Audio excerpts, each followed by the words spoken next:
Good morning, everyone. My name is Gianmay Sapotalo, and today I will be sharing with you the three different countries that are related to my topic, which is feedback and reflection in competency based assessment. So, feedback and reflection and competency based assessment are key processes that help learners understand their strengths and areas for improvement. Feedback provides guidance on performance, while reflection allows learners to think critically about their learning experiences, making the assessment more meaningful and personalized.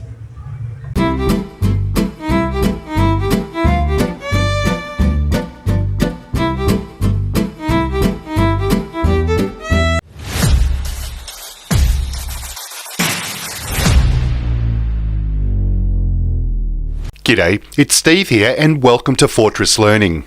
In this bite-sized tutorial, I'm going to introduce you to competency-based training and assessment and explain how it works and the key features of this assessment model. In traditional norm-referenced assessment that's typically found in schools, the performance of individual learners is assessed and compared against the performance of their peers to determine their level of understanding or ability. The learners will then receive a result based on their level of performance in comparison to others, such as A, B, C, or D.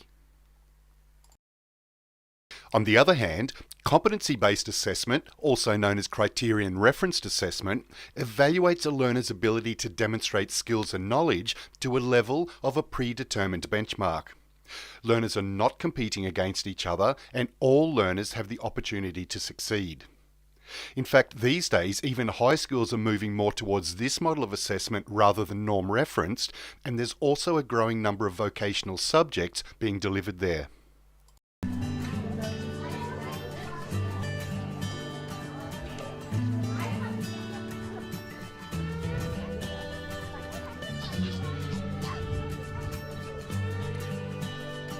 Okay, in we come, sitting on the mat. Thanks, in we come.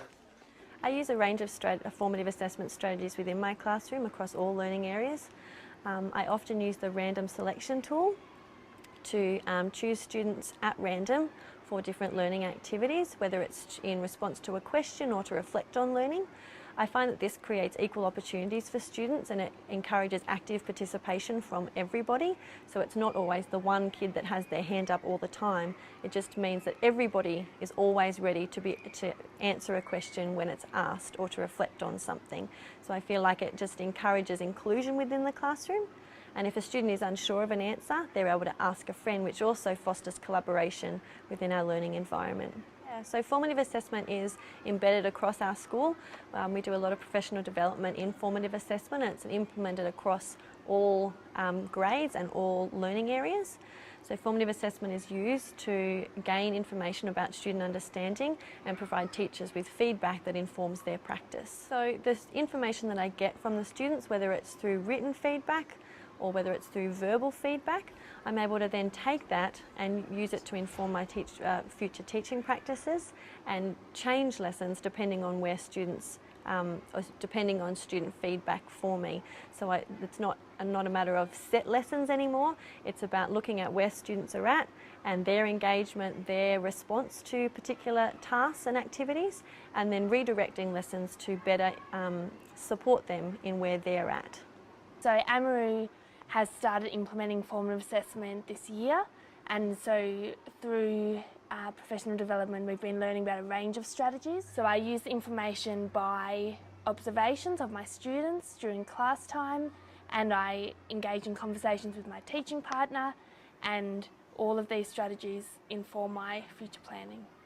In my classroom, particularly around the area of numeracy, I use a range of formative assessment strategies. One of these is my learning intention wall, so it's displayed in our classroom, and at the beginning of the lesson my students and I talk about what the learning intention, so what we want to learn, is going to be. So it's a great way for myself and my students to articulate the learning that is going to be happening during that lesson.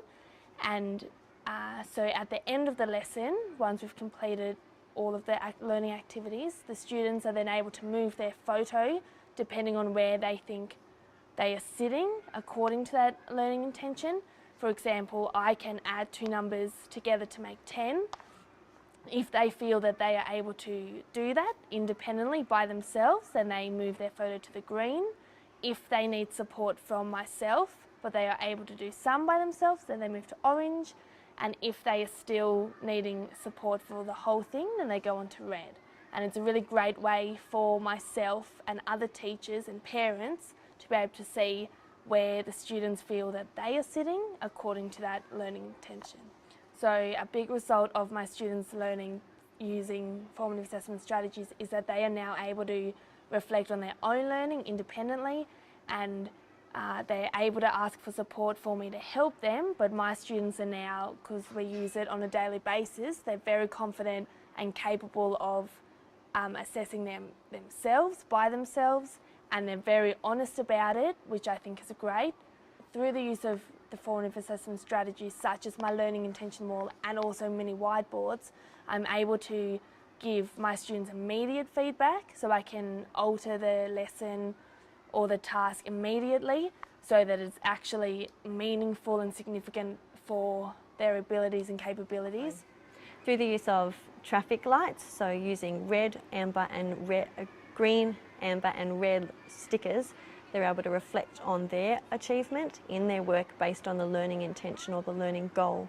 So they put a green sticker on if they feel like they've met the learning intention, an orange one if they feel like they're still working on it and need a little bit of support, and a red if they felt like they needed quite a bit of prompting or they still really need quite a bit of support to meet that in the future. So since implementing a range of formative assessment strategies, we have seen a huge change in our students' outcomes and also their confidence, and we find the implementation of formative assessment really useful in numeracy and literacy lessons. So I've noticed a significant increase in student outcomes across all learning areas through the use of formative assessment. I've seen greater student engagement and student participation through these strategies, and I feel like students have a greater understanding of what it is that they're doing and what it is that they're trying to achieve, and I feel like they have taken on a greater sense of ownership and purpose for doing those activities.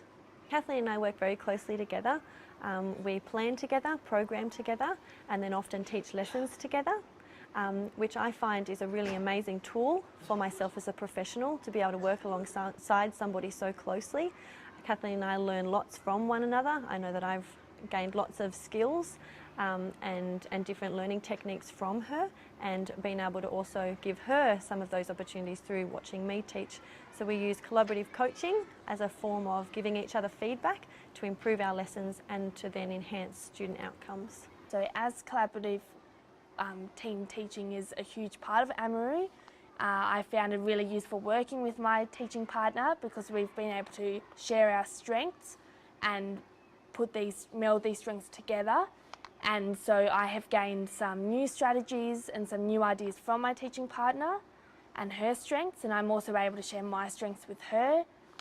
So it just improves both of our teaching practices, which will therefore improve our students' learning outcomes.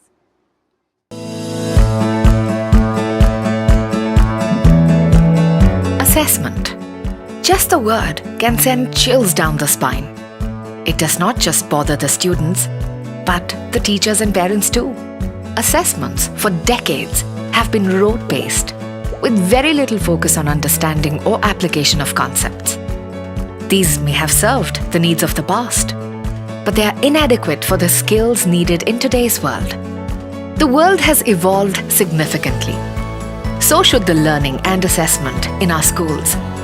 The National Education Policy NEP 2020 prioritizes the shift from content to competency and provides a framework for this change. In partnership with CBSE, the British Council presents the Competency-Based Assessment Framework. Now, using this framework, teachers will be able to provide greater flexibility in the learning process, focus on students' knowledge, skills, and understanding, test higher order skills. Not only does it support students, but it also extends professional development for teachers as well as assessment designers. to drive this revolutionary shift. What do traditional grades really tell us? In most university grading systems, what does a passing grade really mean? If a student gets a grade of 60, what do they know and what can they do? Traditional assessment does not offer good answers to these questions. Teaching practices in Canadian engineering schools really haven't changed much in the last 100 years. This re-engineered program at the University of Saskatchewan's College of Engineering is a complete redesign of its old first-year engineering program. One of its most important features is competency-based assessment, or CBA. We are the first engineering school in Canada to implement CBA across a full program. Competency-based assessment assesses student progress on their mastery of measurable and specific outcomes or competencies. It fits seamlessly with constructive alignment, the alignment between what we need students to learn, our teaching and learning activities, and our assessments. CBA gives good answers to what grades actually mean, and it facilitates learning. After reviewing the CBA literature and experiencing our program for a few years now, we've identified 5 core principles of CBA implementation. Assessment is focused on learning outcomes. Learners are given multiple chances to show competency. Timely, high-quality formative feedback facilitates learning between iterations. Grades are based on where a learner gets to, not how long it took them to get there. And performance expectations are clear and transparent. When we surveyed students about CBA, they said they were less stressed, they liked having second chances to show what they knew, and they understood the materials better. When they look back, our second-year students said they generally felt that CBA was fair and fostered better learning. Our revolutionary approach has sparked interest across Canada and beyond. We've inspired other educators to think about CBA. In today's world, we are able to collect more data on learning than ever before. But are assessments used in the right way? Our present systems focus on standardized tests and other summative assessment tools. They tell policymakers how well children understand the content of the curriculum. However, they don't tell teachers what works and what doesn't. 100 and the Jacobs Foundation are looking to identify 10 to 15 impactful and scalable education innovations that promote the use of formative assessments to inform teaching and learning.